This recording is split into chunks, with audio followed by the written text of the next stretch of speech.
पौराणिक कथाओं में आपने भगवान गणेश के सिर कटने की कई कथाएं सुनी होंगी। बाद में उन्हें हाथी का सिर लगा दिया जाता है। आधुनिक विज्ञान में इस तरह के शल्य चिकित्सा को थोड़ी बहुत ही कामयाबी मिल पाई है, लेकिन लगातार कोशिश करते रहने की वजह से हम आए दिन कुछ न कुछ नई उपलब्धि हासिल कर रहे हैं। इसी क्रम में अभी हाल ही में दुनिया में पहली बार अमेरिका के डॉक्टरों ने एक इंसान के अंदर सूअर की किडनी लगाई है। गुर्दे की बीमारी को साइलेंट किलर के रूप में देखा जाता है।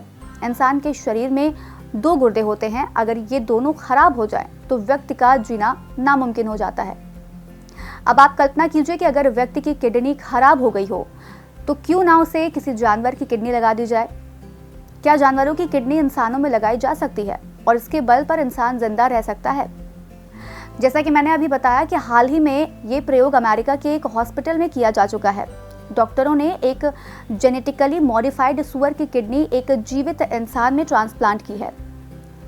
मैसेच्यूसेट्स जनरल अस्पताल में चली 4 घंटे की सर्जरी में डॉक्टरों ने इस उपलब्धि को हासिल किया। ध्यान दीजिएगा कि 1954 में इसी अस्पताल में दुनिया का पहला किडनी ट्रांसप्लांट हुआ था। डॉक्टरों ने बताया कि 62 वर्षीय रिक स्लेमैन की हालत में सुधार हो रहा है और जल्द ही उन्हें अस्पताल से डिस्चार्ज किया जा सकता है।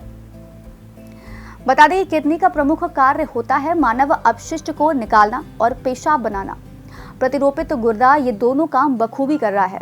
गौरतलब है कि इसके पहले भी एक बार सूअर की किडनी का ट्रांसप्लांटेशन इंसान में किया गया था, लेकिन तब ये सर्जरी एक ऐसे व्यक्ति पर की गई थी जो दिमागी तौर पर मृत घोषित किया जा चुका था, यानी वह ब्रेन डेड था। जबकि वर्तमान समय में जीवित मनुष्य में इस तरह का ये पहला मामला है। इसके अलावा 2 पुरुषों को पिग हार्ट ट्रांसप्लांट यानी कि सूअर से हृदय प्रत्यारोपण किया गया था। हालांकि दोनों की कुछ महीनों के भीतर मृत्यु हो गई थी। अब एक सवाल है कि आखिर सूअर की ही किडनी क्यों लगाई गई?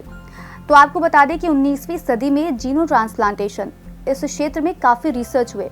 वैज्ञानिकों ने खरगोश, बंदर से लेकर लंगूर तक के अंगों को इंसान में ट्रांसप्लांट करने की कोशिश की, लेकिन इतनी कोशिश के बाद वैज्ञानिकों ने सूअर को सबसे बेहतरीन विकल्प माना। सूअर के जीन्स इंसानों से काफी मिलते हैं। उदाहरण के तौर पर सूअर का दिल एक वयस्क मानव दिल के आकार के बराबर का होता है। बहरहाल इस उपलब्धि के बारे में अन्य वैज्ञानिकों ने काफी खुशी जाहिर की है, लेकिन साथ ही उन्होंने इस पर और भी रिसर्च किए जाने की जरूरत बताई है। कुल मिलाकर थोड़ा ही सही, लेकिन ये उपलब्धि जीनो ट्रांसप्लांटेशन क्षेत्र में एक महत्वपूर्ण वैज्ञानिक उपलब्धि है। बता दें कि 2 अलग अलग नस्लों के बीच शरीर के अंगों या टिश्यू के इस्तेमाल की प्रक्रिया को जीनो ट्रांसप्लांटेशन कहते हैं। इस सफलता के बाद मानव शरीर में ऑर्गन ट्रांसप्लांट करने के लिए मानव अंगों की गंभीर कमी को दूर किया जा सकेगा। एक आंकड़े के मुताबिक मौजूदा वक्त में अमेरिका में करीब 1,07,000 लोग ऑर्गन ट्रांसप्लांट की वेटिंग लिस्ट में हैं। इसमें 90,000 लोग ऐसे हैं जिनको किडनी की जरूरत है। ये रिपोर्ट बताती है कि एक किडनी ट्रांसप्लांट के लिए मरीज को औसतन 3 से 5 साल का इंतजार करना पड़ता है। ऐसे में अमेरिकी डॉक्टरों की ये कामयाबी इस दिशा में वरदान साबित हो सकती है। इस एपिसोड में इतना ही। हम फिर मिलेंगे एक नए कार्यक्रम के साथ। तब तक के लिए मुझे दीजिए इजाजत। नमस्कार।